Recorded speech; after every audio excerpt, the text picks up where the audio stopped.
Minute देखो।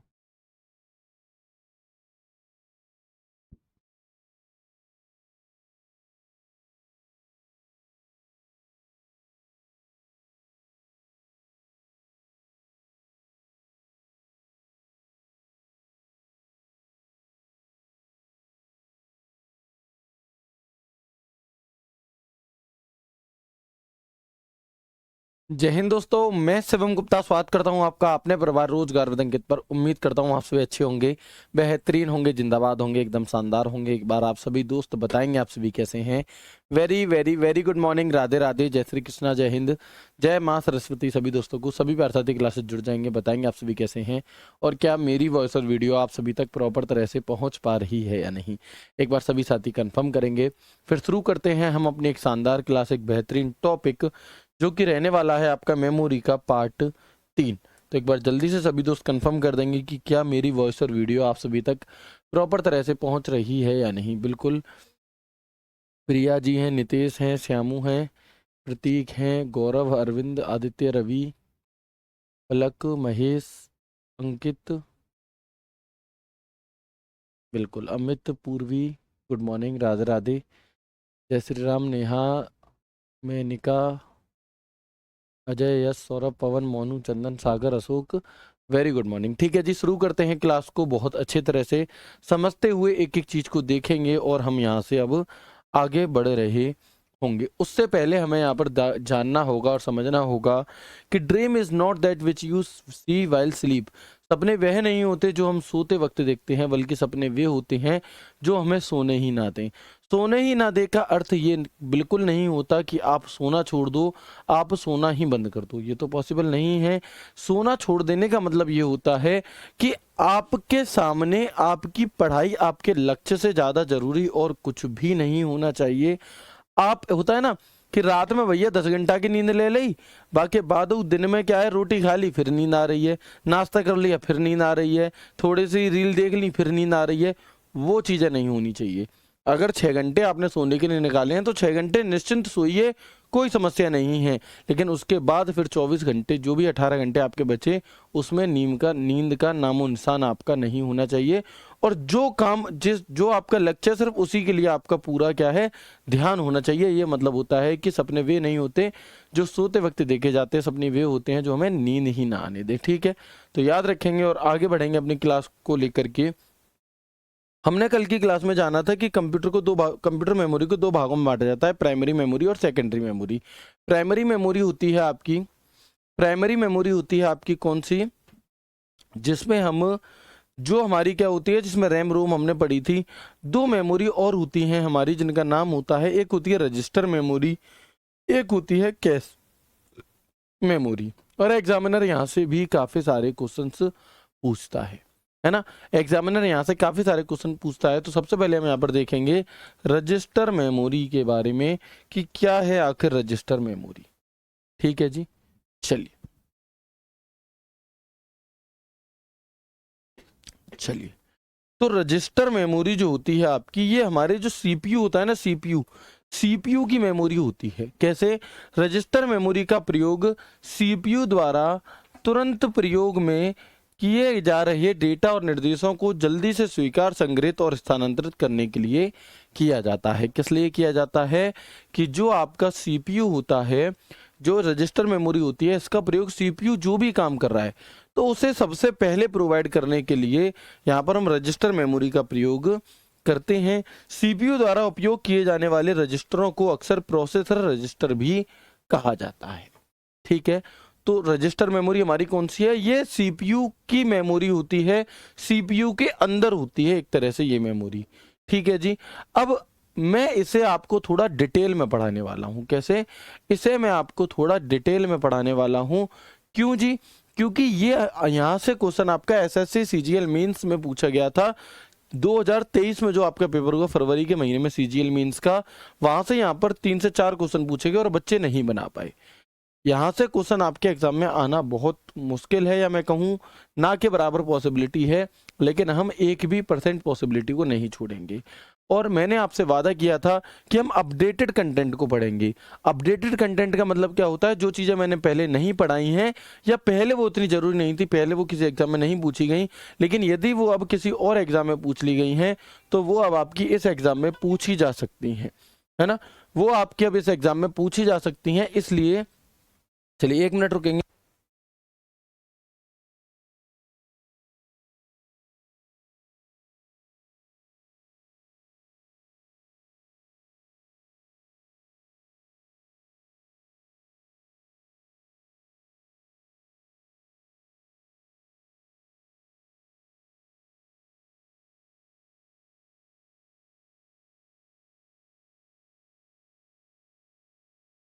चलिए, तो देखिए, अगर किसी और एग्जाम में कोई टॉपिक से क्वेश्चन पूछा जा रहा है तो हम ये पॉसिबिलिटी मानकर चल सकते हैं कि आपका एग्जामिनर जो है वो भी यहाँ से क्वेश्चन पूछ सकता है। इसलिए हम किसी भी चीज़ को नहीं छोड़ेंगे और डीप में ही चीज़ों को पढ़ते हुए चलेंगे। तो कंप्यूटर में 7 प्रकार के रजिस्टर हैं, यानी कि कंप्यूटर निर्देशों को निष्पादित करने के लिए उपलब्ध होते हैं। कितने प्रकार के, तो अगर आपसे पूछे रजिस्टर मेमोरी जो होती है ये कितने प्रकार के रजिस्टर होते हैं इसके अंदर, तो 7 प्रकार के। कितने प्रकार के? 7 प्रकार के।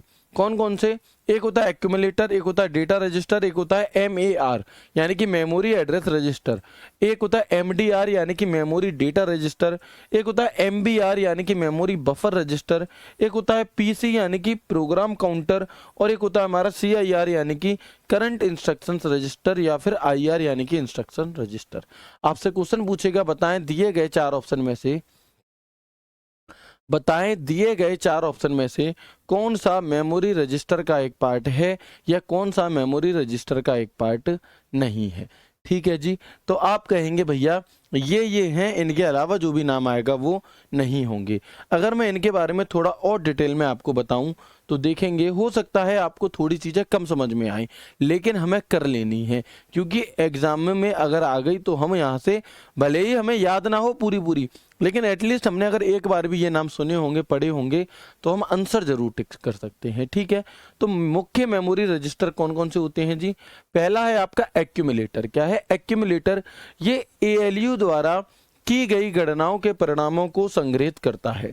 ALU यानी कि अर्थमेटिक लॉजिक यूनिट द्वारा की गई गणनाओं के परिणामों को संग्रहित करने का काम किसका है? आपका वो एक्यूमुलेटर का होता है। किसका होता है? वो एक्यूमुलेटर का होता है। ठीक है जी, अगर आपसे पूछा अब एक्यूमुलेटर क्या है, तो एक्यूमुलेटर जो हमारी CPU की रजिस्टर मेमोरी होती है उसका हिस्सा है। और एक्यूमुलेटर का काम क्या है? जो ALU द्वारा कैलकुलेशंस की जाती हैं, जो ALU द्वारा जो गणनाएं की जाती हैं, उनके परिणामों को, उनके रिजल्ट्स को स्टोर करना काम होता है एक्यूमुलेटर का। ठीक है जी, सीधा सीधा क्वेश्चन आपसे SSC CGL मेंस में, SSC CGL मेंस में यहाँ से क्वेश्चन पूछे गए थे, जो 2022 वाला मेंस 2023 में हुआ था उसमें। ठीक है, इसके बाद डेटा रजिस्टर क्या चीज़ है जी? तो इस रजिस्टर का प्रयोग माइक्रो कंप्यूटर्स में किया जाता है और इसका प्रयोग पेरिफेरल डिवाइस में आने वाले या जाने वाले टेम्परेरी डेटा को स्टोर करने के लिए किया जाता है। अगर आपसे पूछे कि जो हमारी पेरिफेरल डिवाइसेस में आने वाला जो टेम्परेरी डेटा होता है उसे स्टोर करने के लिए हम किस प्रकार के मेमोरी रजिस्टर का प्रयोग करते हैं, तो हम डेटा रजिस्टर का प्रयोग यहाँ पर करते हैं। This register is used in microcomputers, it is used to store temporary data coming और going to the peripheral devices. ठीक है, वेरी गुड। ठीक है जी, इसके बाद हम देखते हैं, एक होता है आपका MAR। क्या है जी? एक होता है आपका MAR। MAR यानी कि मेमोरी एड्रेस रजिस्टर। इनकी फुल फॉर्म ज़्यादा इंपॉर्टेंट्स हैं आपके लिए, तो इनकी फुल फॉर्म याद रखिएगा, मेमोरी एड्रेस रजिस्टर। ठीक है, यह उन निर्देशों के मेमोरी लोकेशन को स्टोर करता है जिन्हें मेमोरी से लेन या मेमोरी में स्टोर करने की आवश्यकता होती है। MAR। MDR क्या है जी? तो मेमोरी डेटा रजिस्टर, यानी कि यह मेमोरी या किसी भी डेटा से प्राप्त निर्देशों को संग्रहित करता है और जिसे मेमोरी में स्थानांतरित और संग्रहित किया जाता है। ठीक है जी, ये सीधी सीधी लाइनें ही आपको छपी हुई मिलेंगी, इसके अलावा कुछ और नहीं मिलेगा। लैंग्वेज भी चेंज नहीं मिलेगी, तो आप इसे याद कर सकते हैं। पीसी यानी कि प्रोग्राम काउंटर अगले निर्देशों से निपटने के लिए स्मृति स्थान का ट्रैक रखता है। पीसी फिर इसे अगले पते को मेमोरी एड्रेस के में यानी कि एमएआर में भेजता है। CIR क्या है? Current instructions register. यह सबसे पहले हाल ही में प्राप्त निर्देशों को स्टोर करता है, जबकि यह कोडित और निष्पादित होने की प्रतीक्षा कर रहा होता है। यह क्वेश्चन भी आपसे पूछा गया कि बताओ हाल ही में प्राप्त निर्देशों को स्टोर करने का काम किसका है? तो वो हमारा CIR का है ना। वो हमारा CIR यानी कि करंट इंस्ट्रक्शंस रजिस्टर का होता है। और एक होता है आपका IBR यानी कि इंस्ट्रक्शंस बफर रजिस्टर। जिस इंस्ट्रक्शन को तुरंत निष्पादित नहीं किया जाता उसे इंस्ट्रक्शंस बफर रजिस्टर कहते हैं। और ये क्वेश्चन भी आपसे SSC CGL मेंस में पूछा गया। ठीक है जी, तो इतनी बात आपको यहाँ से सीधे सीधे ये वन लाइनर 2 से 3 बार रिवाइज करने हैं, ये आपको हो जाएंगे याद। ठीक है, ये तो हो गई हाई लेवल की बात। लेकिन आपके लेवल, आपके स्तर की अगर मैं बात करूं कि आपसे कितना और क्या क्वेश्चन पूछा जा सकता है, तो आप देखेंगे कि रजिस्टर्स मेमोरी कंप्यूटर की सबसे छोटी व सबसे तेज मेमोरी होती है। मोस्ट इंपॉर्टेंट बात है ना, जो आपके स्तर की बात है, आपके एग्जाम में जो पूछी जाएगी वो इतनी है कि कंप्यूटर की सबसे तेज और सबसे छोटी मेमोरी कौन सी होती है? तो जो सबसे छोटी मेमोरी होती है वो होती है हमारी रजिस्टर मेमोरी, और जो सबसे तेज मेमोरी होती है वो भी होती है हमारी रजिस्टर मेमोरी। अक्सर हम देखते हैं कि हमारे घर में जैसे मान लो भतीजे भतीजी हैं, ठीक है, 3 बच्चे हैं, उनमें जो सबसे छोटा होगा वो सबसे तेज होगा। ऐसा होता है अक्सर कि घर का जो सबसे छोटा बच्चा होता है वो सबसे तेज होता है। तो आप ऐसे याद कर सकते हैं कि सेम इसी प्रकार से जो हमारी कंप्यूटर की सबसे छोटी मेमोरी है, जिसे हम रजिस्टर मेमोरी कहते हैं, ये कंप्यूटर की सबसे तेज मेमोरी होती है। इतनी सी बात याद रखनी है। ठीक है जी, यह मेमोरी अन्य मेमोरी की तुलना में सबसे कम मात्रा में डेटा को स्टोर करके रखती है।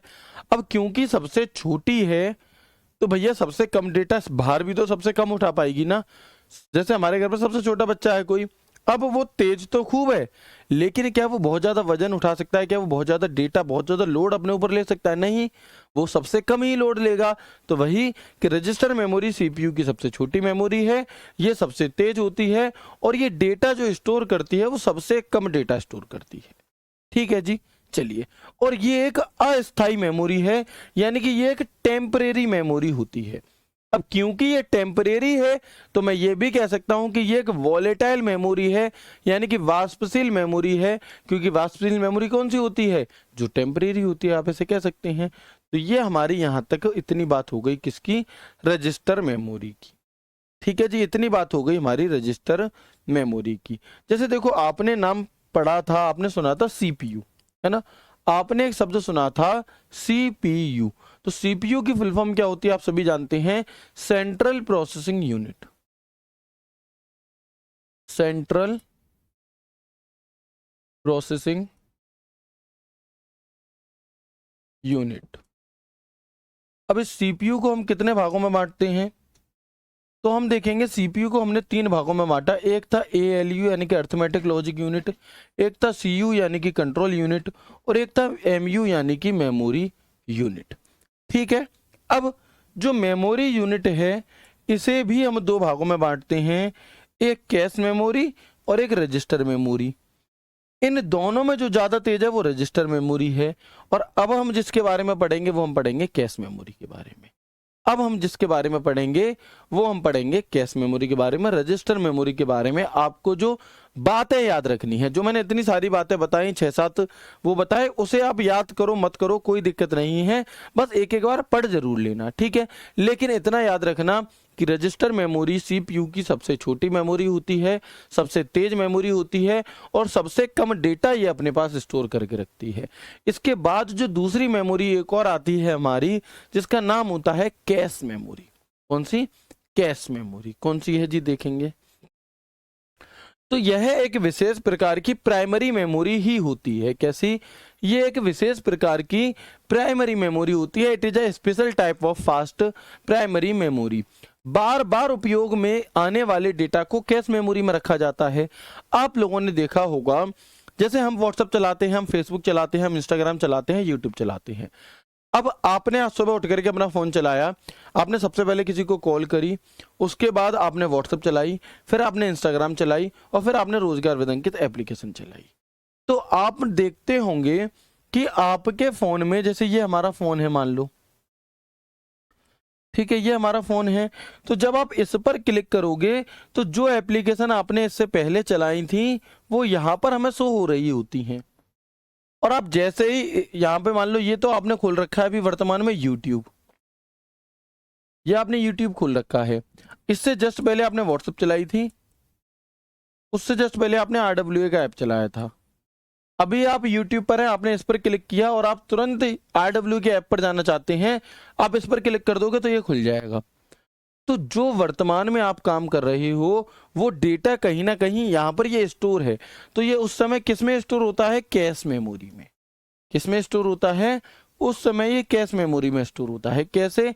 आप देखेंगे जब हम इस तरह से करते हैं तो इन्हें ऐसे करके क्या है, क्लियर करने का भी ऑप्शन आता है और यहाँ पर लिखा आता है एक शब्द क्लियर ऑल, और जब हम इसे क्लियर ऑल कर देते हैं तो लिखा आ जाता है क्लीन कैश। इसका मतलब जो कैश मेमोरी के अंदर जितना भी डेटा था वो सबका सब क्या है, क्लीन हो चुका है। कितने लोगों ने ये देखा है, कितने लोगों ने ये करा है, बताओ या नहीं? ठीक है, बताएंगे कितने लोगों ने इस प्रकार से चीजें देखी हैं?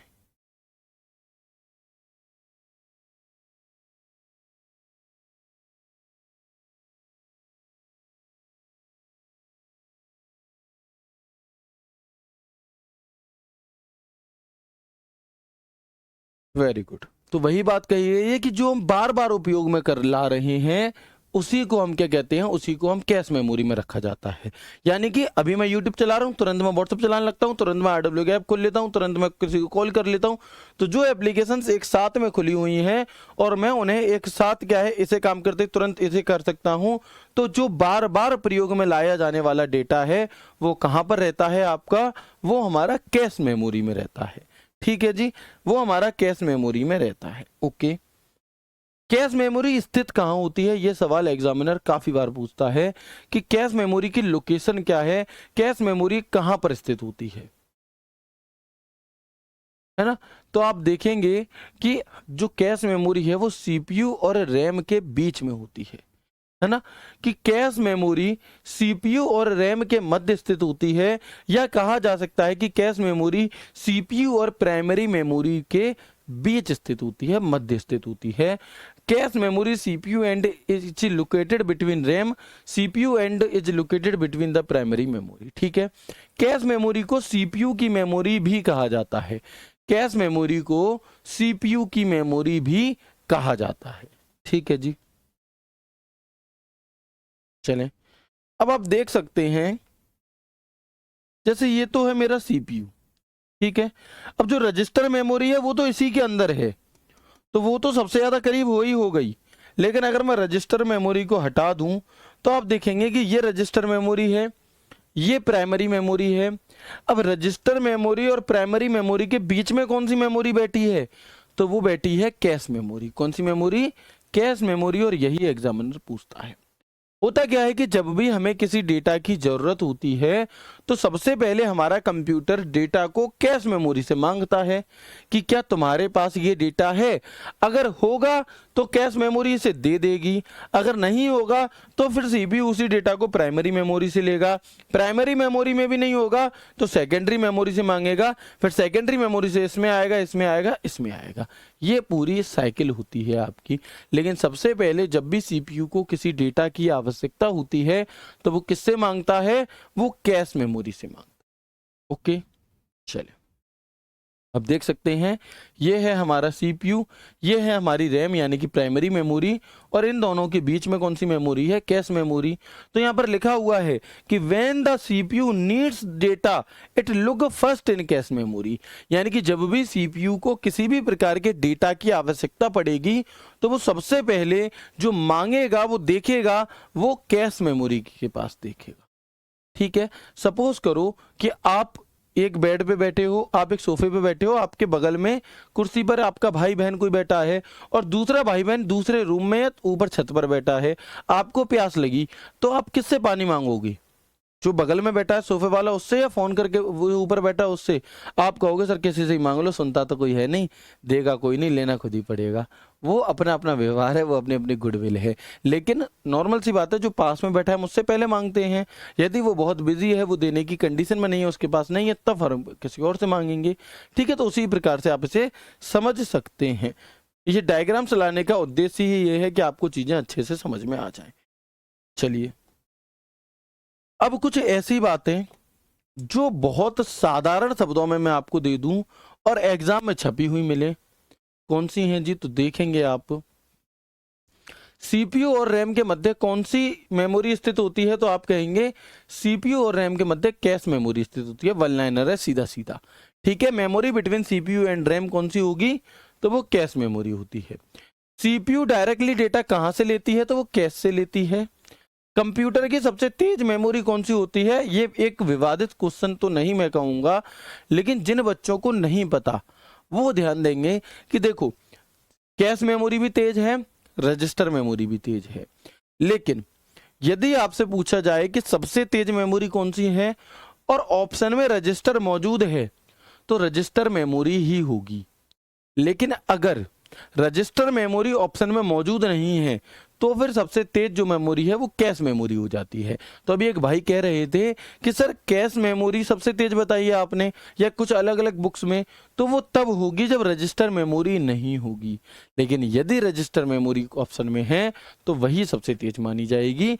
तो कंप्यूटर की सबसे तेज मेमोरी जो है वो रजिस्टर स्लैश कैश, यानी कि रजिस्टर भी है कैश भी है, लेकिन जो फर्स्ट प्रायोरिटी है वो रजिस्टर की है। लेकिन अगर ऑप्शन में मौजूद नहीं हुई तब हम कैश मेमोरी के साथ जाएंगे। तो the fastest memory of a computer is register and cash. CPU के सबसे नजदीक मेमोरी कौन सी है? कैश मेमोरी है। ठीक है जी। किसी मेमोरी का सीपीयू तक डेटा उपलब्ध कराने में लगा समय क्या कहलाता है आपका? किसी मेमोरी का सीपीयू को कोई मेमोरी चाहिए, जैसे आपने पानी मांगा तो आपको जो पानी दिया गया वो जो समय लगा उसे एक्सेस टाइम कहा जाता है। बिल्कुल वैसे ही सीपीयू को किसी डेटा की जरूरत थी और उसने मेमोरी से डेटा मांगा। अब मेमोरी ने जो डेटा सीपीयू को देने में जितना समय लगा, उस समय को हम मेमोरी एक्सेस टाइम कहते हैं। क्या कहते हैं? उस समय को हम मेमोरी एक्सेस टाइम कहते हैं।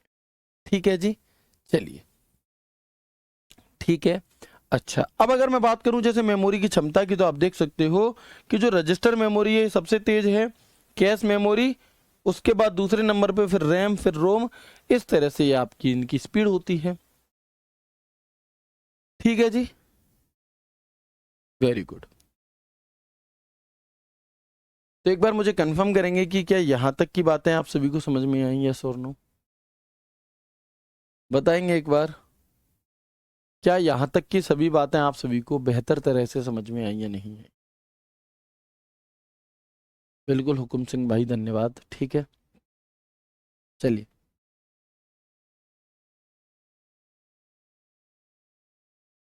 ठीक है। ओके, यहाँ तक की बातें क्लियर हैं? कोई दिक्कत परेशानी समस्या कुछ भी नहीं है? आगे बढ़ सकते हैं हम।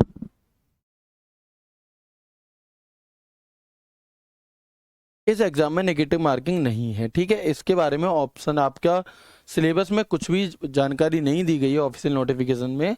बट जो लास्ट बीएसएफ एससीएम का पेपर हुआ था उसमें नेगेटिव मार्किंग नहीं थी, और इस बार भी आपका पेपर बीएसएफ ही कंडक्ट करा रही है, तो हम ये मानकर चल सकते हैं कि इसमें नहीं। ठीक है, चलिए वेरी गुड, आगे बढ़ेंगे। इसके बाद एक मेमोरी और होती है आपकी, जिसे हम कहते हैं एसपीएम। एसपीएम का अर्थ क्या होगा?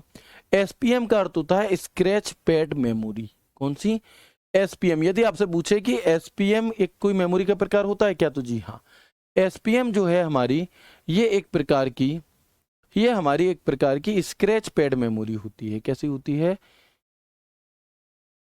ठीक है, स्क्रैच पैड मेमोरी आपकी होती है। क्या है जी स्क्रैच पैड मेमोरी? समझो, स्क्रैच पैड मेमोरी, जिसे कभी कभी स्थानीय स्टोर या फास्ट स्टोर भी कहा जाता है, एक प्रकार की उच्च गति वाली मेमोरी होती है जिसका उपयोग टेम्परेरी डेटा स्टोर के लिए किया जाता है। इसका मुख्य उद्देश्य प्रोसेसर को तेजी से डेटा एक्सेस प्रदान करता है जिससे प्रदर्शन में सुधार हो सके। ये मेमोरी कैश मेमोरी से अलग होती है क्योंकि इसका प्रबंधन और उपयोग सीधे प्रोग्रामर या सॉफ्टवेयर द्वारा किया जाता है बजाय हार्डवेयर ऑटोमेटिक रूप से प्रबंधित होने के। यानी कि आपसे कहा जाएगा कि बताओ वह कौन सी मेमोरी है जिसका प्रबंधन मैनेजमेंट डायरेक्ट प्रोग्रामर सॉफ्टवेयर द्वारा कर सकता है, तो वो हमारी SPM मेमोरी होती है। स्क्रैच पैड मेमोरी प्रोसेसर और मुख्य मेमोरी के बीच में ही आपकी कहाँ स्थित होती है। तो ये हमारी बात हो गई किस चीज़ की, ये हमारी बात हो गई स्क्रैच पैड मेमोरी की। ठीक है, ये हमारी बात हो चुकी है किसकी, स्क्रैच पैड मेमोरी। बस इतना ही आपको समझना है। अब अगर मैं मेमोरी की स्पीड की बात करता हूं कि सबसे तेज कौन सी है, उसके बाद तो आप देखेंगे यहां पर कि देखो सबसे तेज और सबसे ऊपर कौन सी है, रजिस्टर, ये सबसे तेज है। रजिस्टर के बाद कैश मेमोरी, कैश के बाद मेन मेमोरी जो होती हैं वो तेज होती हैं, रैम रोम, फिर मैग्नेटिक डिस्क, फिर ऑप्टिकल डिस्क और फिर मैग्नेटिक टेप तेज होती हैं। लेकिन इनमें जो सबसे तेज है वो रजिस्टर है। अगर रजिस्टर ऑप्शन में नहीं मिला तो क्या होगा, तो कैश मेमोरी होगा। तो इसमें कभी भी कंफ्यूज नहीं होना है। ये ठीक उसी प्रकार से है। मैं आपसे कहूं बताओ दिए गए ऑप्शन में से सबसे बड़ी संख्या कौन सी है। मैं आपसे कहूं दिए गए ऑप्शन में से सबसे बड़ी संख्या कौन सी है, तो आप क्या कहेंगे, आप कहेंगे सर ये है बड़ी। लेकिन अगर मैं अब यही बात आपसे कह दूं कि बताओ दिए गए ऑप्शन में से सबसे बड़ी संख्या कौन सी है, अब आपका आंसर क्या होगा, अब आपका आंसर होगा ये है। तो कई बार सवाल हमारा डिपेंड करता है किस पर, कई बार सवाल हमारा डिपेंड करता है ऑप्शन पर, आंसर उसका क्या होगा। ठीक है, बिल्कुल उसी प्रकार से। ठीक है जी, यस और नो। ओके, आगे बढ़ते हैं। और ये हमारा यहाँ पर पूरा हो जाता है, यहाँ पर हमारा पूरा हो जाता है प्राइमरी मेमोरी वाला जो पार्ट था वो, है ना, प्राइमरी मेमोरी वाला जो पार्ट था वो। सर अगर 4 ऑप्शन दिए हुए हैं उसमें से कोई भी एक ऑप्शन दिया है और 3 ऑप्शन जिसमें रजिस्टर मेमोरी का है कोई जिक्र नहीं है, मतलब ऐसा कुछ भी नहीं होगा। हम अपने हिसाब से कुछ भी नहीं सोच सकते कि अगर ऐसा हो जाता तो कैसा हो जाता, ऐसा नहीं होता। एग्जामिनर हमसे बहुत ज़्यादा दिमाग लेकर बैठता है और वो बिल्कुल भी नहीं चाहता कि किसी भी प्रकार का कोई विवाद बच्चों के लिए उत्पन्न हो, बच्चों के लिए समस्या हो। तो ऑप्शन आपको सही ही मिलते हैं। ठीक है, बिल्कुल। अब हम आगे बढ़ते हैं। जो हमारा प्राइमरी मेमोरी वाला पार्ट था वो हो चुका है कंप्लीट, और अब हम आ जाते हैं अपनी सेकेंडरी मेमोरी की तरफ। सेकेंडरी मेमोरी को हम क्या कहते हैं जी, तो समझेंगे यहाँ पर कि यह एक प्रकार की नॉन वॉलेटाइल मेमोरी होती है। जितनी भी उदाहरण है सेकेंडरी मेमोरी के, जितने भी उदाहरण हैं सेकेंडरी मेमोरी के, वे सभी के सभी हमारे कैसे होते हैं, नॉन वॉलेटाइल होते हैं, यानी कि परमानेंट मेमोरी होती है। वो मेमोरी लाइट के जाने पर डेटा खोती नहीं है, सहायक मेमोरी होती है। क्योंकि जितनी भी सेकेंडरी मेमोरी है इन्हें हम नॉन वॉलेटाइल यानी कि गैर वाष्पशील मेमोरी, सहायक मेमोरी यानी कि ऑक्सिलरी मेमोरी और एक्सटर्नल मेमोरी कहते हैं। कौन सी, एक्सटर्नल मेमोरी कहते हैं। यह कंप्यूटर प्रोसेसर से सीधे एक्सेस नहीं करती, यानी कि ये कंप्यूटर के CPU से डायरेक्ट नहीं करती, और इनका प्रयोग बैकअप मेमोरी के रूप में किया जाता है। इनका जो प्रयोग है वो बैकअप के रूप में किया जाता है ना। जैसे आप लोगों ने देखा होगा कि मेरे पास मेरे फोन में कुछ फोटोज हैं, मैं चाहता हूं ये फोटो इंपॉर्टेंट है, ये डिलीट अगर हो गए तो मुझे मिलेंगे कहां से, तो मैं इसे किसी और में भी रख सकूं। तो बैकअप के तौर पर हम इसका प्रयोग करते हैं। ठीक है, वेरी गुड। देखो जो दोस्त ये कह रहे हैं कि सर इतना ही रहने दीजिए, इसके आगे मत पढ़ाइए, तो भैया आपके फ़ोन में एक बटन होता है पावर का बटन, देखो यहाँ पे है ना, इस बटन को ऐसे करके दबा दो, क्लास यहीं की यहीं बंद हो जाएगी। फिर थोड़ी देर बाद जब भी आपका मन करे तब देख लेना। आप अपने मन के अकॉर्डिंग लाखों बच्चों को क्यों चलाना चाहते हो, वो तो संभव ही नहीं है। आप अगर थक गए हो, नहीं बात समझ में आ रही, कोई बात नहीं, बाद में देख लीजिएगा। ठीक है, चलो। अब मैंने बताया द्वितीयक मेमोरी को हम एक्सटर्नल मेमोरी यानी कि बाहरी मेमोरी भी कह रहे हैं।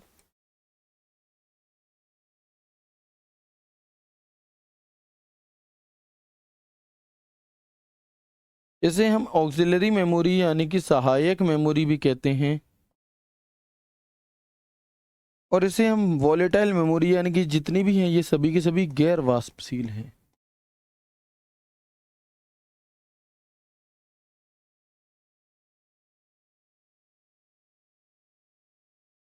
कैसी हैं? गैर वाष्पशील। ठीक है, चलो आगे बढ़ते हैं। अब जो सेकेंडरी मेमोरी है वो भी दो प्रकार की होती हैं। जो सेकेंडरी मेमोरी है वो भी दो प्रकार की होती हैं। कौन कौन सी? एक होती है हमारी फिक्स्ड डिवाइसेस, एक होती है हमारी रिमूवेबल डिवाइसेस। जैसे कि आप कहेंगे सर हार्ड डिस्क हो गई हमारी या एसएसडी हो गई, तो कुछ ऐसी सेकेंडरी मेमोरी हैं जो एक्सटर्नल नहीं है, इंटरनल है, यानी कि वो सीपीयू के अंदर लगी हुई हैं। बात तो बिल्कुल सही है आपकी, है ना? तो बिल्कुल उसी प्रकार से कुछ अपवाद भी होते हैं। जैसे कुछ तो होती हैं फिक्स डिवाइस जो फिक्स रहती हैं हमारे कंप्यूटर में, जैसे कि हार्ड डिस्क हो गई, सीडी डीवीडी लगाने वाला ड्राइवर हो गया। कुछ रिमूवेबल होती हैं जैसे कि पेन ड्राइव हो गई, है ना, सीडी डीवीडी की कैसेट हो गई। ये कैसी है? ये रिमूवेबल हो गई आपकी। ठीक है, तो वही चीज। बाकी इस फोटो को देखेंगे एक बार कि सेकेंडरी स्टोरेज और दो प्रकार के होते हैं। एक तो होता है सिक्वेंसली एक्सेस डिवाइस और एक होता है direct access device. Sequentially access device का मतलब क्या है कि वो किसी चीज को क्रम दर क्रम ही क्या है एक्सेस करेगा। मान लो आपके फोन में 10 गाने हैं, मैं पहले गाने पर हूं, मैं चाहता हूं कि 8वां गाना बज जाए। तो अगर सिक्वेंसली एक्सेस मेमोरी होगी तो 1 2 3 4 5 6 7 8 ऐसे बजाएगा, नेक्स्ट करना पड़ेगा बार बार। लेकिन यदि डायरेक्ट एक्सेस मेमोरी होगी तो आप 1 से डायरेक्ट 8 नंबर दबा दो, 8वां गाना बज जाएगा, तो ये डायरेक्ट एक्सेस हो गया। तो सेकेंडरी मेमोरी दो प्रकार की होती है, सिक्वेंसली एक्सेस और डायरेक्ट एक्सेस। अब जो सिक्वेंसली एक्सेस है इसका एक ही उदाहरण है मैग्नेटिक टेप। जो पुराने समय में एक कैसेट आती थी, मैं आपको दिखाऊंगा, अभी डैग में लगती थी, उसमें से ऐसी लंबी सी रील निकलती चली जाती थी, वो हमारी मैग्नेटिक टेप हम उसे कहते हैं। और मैग्नेटिक टेप एक प्रकार की सिक्वेंसली एक्सेस डिवाइस का उदाहरण थी। किसका उदाहरण थी? सिक्वेंसली एक्सेस डिवाइस का उदाहरण ये हुआ करती थी। अब हम देखेंगे कि डायरेक्ट एक्सेस डिवाइस को हम कितने भागों में बांटते हैं। तो जो डायरेक्ट एक्सेस डिवाइस है हमारी, जो डायरेक्ट एक्सेस डिवाइस है उसे हम 3 भागों में बांटते हैं। एक मैग्नेटिक डिस्क, एक ऑप्टिकल डिस्क और एक होती है हमारी मेमोरी स्टोरेज डिवाइसेस। एक होती है हमारी मेमोरी स्टोरेज डिवाइसेस। ठीक है, जो मैग्नेटिक डिस्क है इसे हम 2 भागों में बांटते हैं, floppy disk, hard disk. Hard disk भी आपकी फिर कुछ और तरीके की होती हैं, जिप डिस्क, डिस्क पैक और विंचेस्टर डिस्क। ऑप्टिकल डिस्क के अंदर जितनी भी कैसेटें होंगी, सीडी हो गई, डीवीडी हो गई, ब्लू रे डिस्क हो गई, जितनी भी कैसेटें गोल, वो सभी की सभी ऑप्टिकल डिस्क का उदाहरण हैं। और flash memory, memory card, pen drive, ये हमारी किसकी? ये मेमोरी स्टोरेज डिवाइसेस का उदाहरण होती। ठीक है, तो ये हमने यहाँ पर पूरे चार्ट को बहुत अच्छी तरह से समझ लिया। क्या क्या समझा जी? तो देखेंगे सेकेंडरी स्टोरेज डिवाइस दो प्रकार के, एक सिक्वेंसली एक्सेस डिवाइस, एक डायरेक्ट। सिक्वेंसली एक्सेस डिवाइस यानी कि मैग्नेटिक टेप, जो मैंने रील वाली बात बताई, और डायरेक्ट एक्सेस डिवाइस यानी कि magnetic disk, optical disk, memory storage device. हो सकता है, पूरी संभावना है क्वेश्चन इसी बेस से बन जाए। बताओ डीवीडी किस प्रकार की मेमोरी का उदाहरण है ना? तो आप कहेंगे मैग्नेटिक डिस्क, ऑप्टिकल डिस्क या मेमोरी स्टोरेज डिस्क या सीक्वेंस एक्सेस डिवाइस। तो आप कहेंगे कि ये भैया हमारा ऑप्टिकल डिस्क का उदाहरण है। जितनी भी सीडी डीवीडी कैसेट होंगी वो किसका उदाहरण होंगी? वो आपके ऑप्टिकल डिस्क का उदाहरण होंगी। ठीक है, तो एक बार कंफर्म करेंगे मुझे कि क्या यहां तक की बातें आप सभी को क्लियर हुई? बताइएगा, एक बार कंफर्म करेंगे कि क्या यहां तक की बातें आप सभी को क्लियर हुई या नहीं हुई?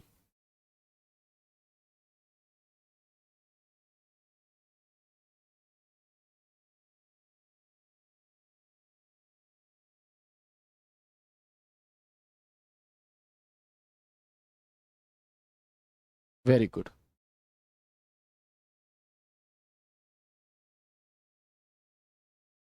यहाँ तक की सभी चीजें क्लियर हैं? यदि हैं तो एक बार यस करके मुझे बता दीजिए। अगर यहाँ तक की सभी बातें क्लियर हैं तो एक बार यस करके बता दीजिए।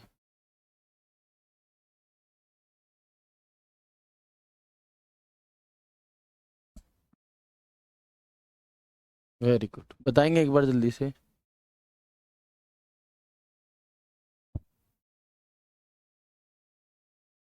ओके,